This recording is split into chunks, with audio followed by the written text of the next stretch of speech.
First, we will take a look at the ANAC, or the National Civil Aviation Agency of Brazil, who is in charge of regulating and overseeing the safety for civil aviation. They were established in March 2006, and they based their operations off the Air Force's Civil Aviation Department, or DAC, which had formerly been in charge of overseeing civil aviation. ANAC has a 5-member board, all of whom are nominated by the President of Brazil and then approved by the Senate. Currently, there is a restriction on foreign investment in domestic airline companies, with the maximum amount allowed being at 20%. However, there is a bill that has been pending in the Chamber of Deputies that would increase the maximum to 49%. This has been in discussion since 2012, and there had been hopes to have it passed by the end of 2013, but there has been little news on the bill since October of that year. The International Air Transport Association, or IATA, published a paper displaying the positive effects Brazil would see if they had open skies agreements with other countries. At this point, Brazil had a very restrictive policy for their air service agreements, including limits on capacity, designated airports, and having to pre-approve all airlines flying in, and even occasionally their pricing and often any items that they desire to bring with them. While they had 43 ASAs, the only true open skies agreement was with Chile, which was signed in 2008. The document did appear to serve its purpose, as Brazil is currently in the process of finalizing open skies agreements with both the U.S. and Europe. Brazil signed their open skies agreement with the U.S. in 2010, and while the number of flights to and from the U.S. have increased and restrictions have become looser, in October 2015, when the full agreement takes effect, the U.S. and Brazil will be able to provide services without restrictions on number of flights or capacity. They have yet to officially sign an open skies agreement with Europe, although they had been in negotiation since 2011. When the World Cup came around and with upcoming Olympics, negotiations had been put on hold, but they were reopened on January 31st of 2014. The protocol for flights in and out of Brazil are fairly standard. You must submit your flight information, which includes a general declaration, passenger and cargo manifest, embarkation and disembarkation card, and a certificate of residual disinsection. Passengers must also have passports. The aircraft must be registered and have come from and land in approved airports. The statistics show the gross domestic product (GDP) in Brazil from 2004 to 2014. The gross domestic product denotes the aggregate value of service and goods produced within a country in any given year. GDP is an important indicator of a country's economic power. This graph is show GDP per capita. The statistics show the GDP per capita in Brazil from 2004 to 2014. GDP is total value of the good and service that I said earlier, but GDP per capita is concerned to very important indicate the economic strength a country and the positive change in indicator of economic goal. A worldwide computer network that can be accessed via a computer, mobile, telephone, PDA, game machine, digital TV. The Internet Access Service can be provided to a fixed or mobile network analog dial-up modem which via standard telephone line ISDN, DSL, or ADSL, cable modem, high-speed lead line, fiber, power line, satellite, broadband network, WiMAX, fixed CDMA, mobile broadband network like 3G, 4G, via a handset or card, integrated SIM card in a computer, or USB modem.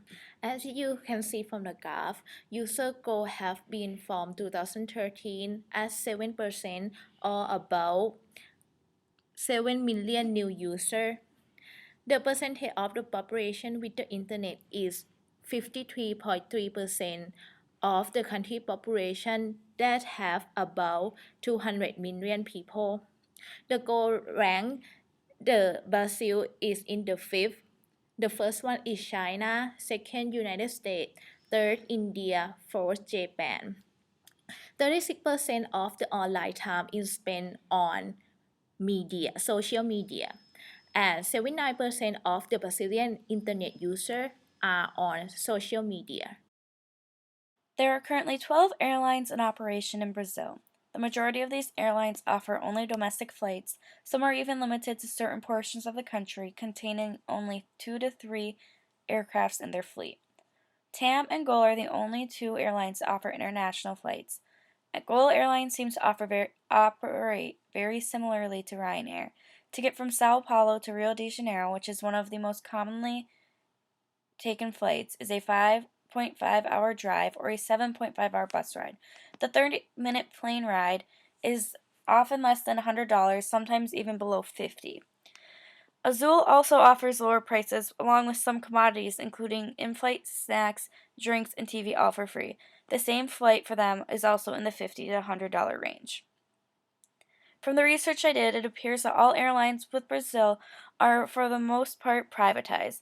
However, some of them do have a small percentage that is owned and backed by the Brazilian government. Here we see the top 5 airlines within Brazil by market share, and you can see their data dating back to January of 2013.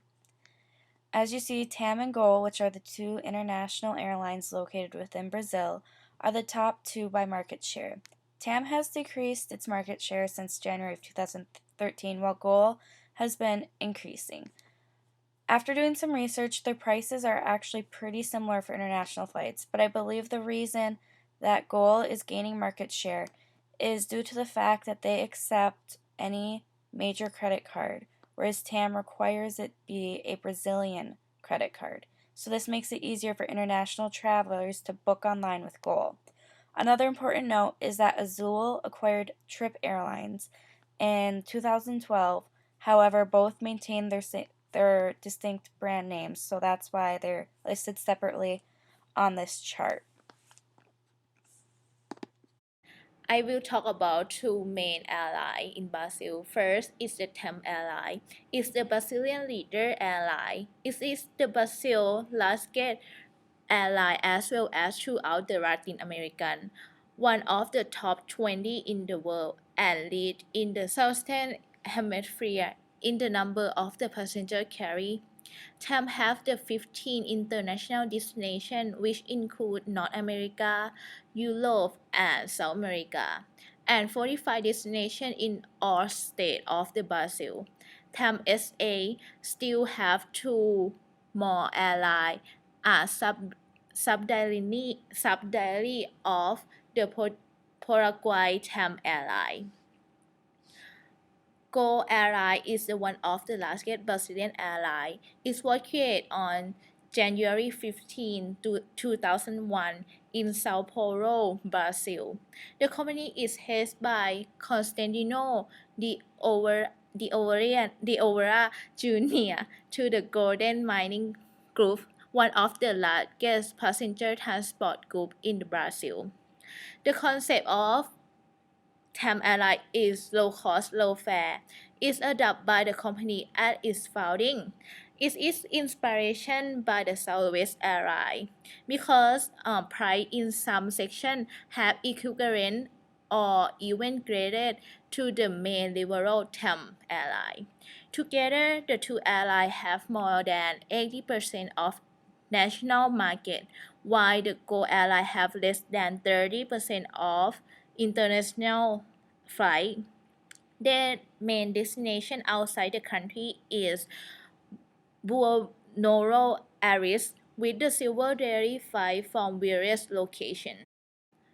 As you can see, I provide you the graph, and on the handout, I provide you the table that lists on the price and month.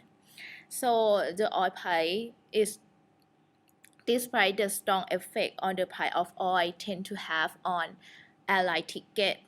The inflation in the oil price doesn't seem to affect the stock price of the airline company, since oil is among the major input for an airline.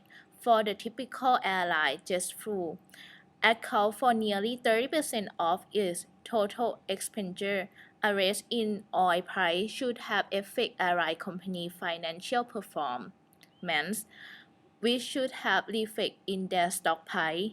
In reality, there seem to be little effect. There are currently 721 airports operating in Brazil. Out of these, 130 of them are used commercially, and out of these 130, 30 of them are located within state capitals. The largest problem airports in Brazil face is the infrastructure.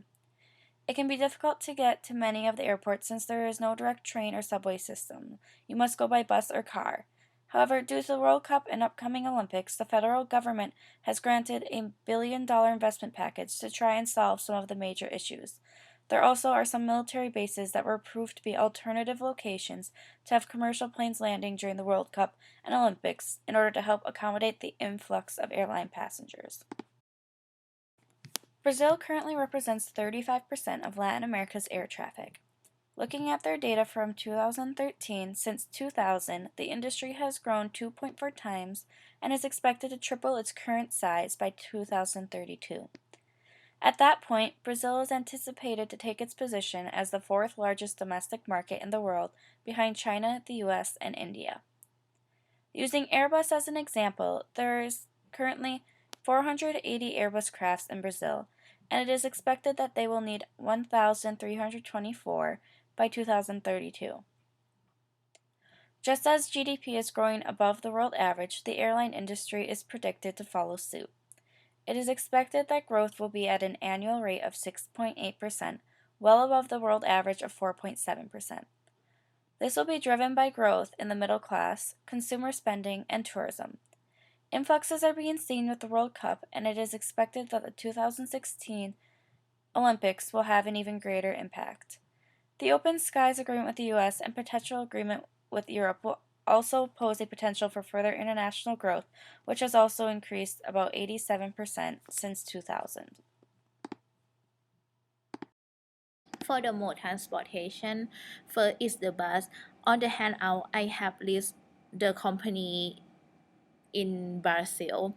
So the bus within the Brazil domestic bus service are quite good and economical way to travel, although you should be aware of the long distance involved. Buses are operated by the hundred of the private company. However, rate of the standardized and quite reasonable for someone on a budget. Long distance buses are comfortable and feature toilets. Luxury buses run overnight between major cities and offer fully reclining seats in curtained partition. Within city, there are lot of city bus with low fare. For the car, as the same, I have listed the car rental company in the handout. For the car rental, it's not advisable to travel by car unless you have a lot of time on your hand and are very certain of your skill. Brazil have one of highest death toll from driving-related accidents in the world. Additionally, distance between major cities and sites can be incredibly long. Some of the roads can be quite poor, especially around the Amazon. Driving within the Brazilian city is not recommended as locals are aggressive and do not follow the rule of the road. Additionally, parking is scarce and very difficult in major cities. When hiking a car, you need an international license and you should take out comprehensive insurance. Metro, they provide in 8 Brazilian cities. The ride network is about 29,000 kilo. For the taxi can be held on the street or booked in advance. Fares are low and all taxis are metered, and you should check to make sure the driver switch on the meter when you get in. For the trams, there are 20 towns that support the tramway system, and they have 37 locations in 20 towns. There are three main ways through which airline tickets are purchased in Brazil. The main one is online, since the majority of Brazilians who fly are middle class or higher or business professionals, and they have internet access, and this is the most convenient. However, TAM, Avianca, and Webjet only accept Brazilian credit cards. Azul's website is only in Portuguese and does not have any foreign language assistance. Gol is the only to offer foreign language assistance and accept foreign credit cards. So foreign travelers and those without internet access have two other main options. The first is to buy the ticket directly at the airport, which can be a hassle since you will want to buy the ticket beforehand, and it can be difficult to get to the airport, as mentioned earlier. They do also have agencies which are less commonly used by citizens, but are more convenient for tourists and other foreign travelers.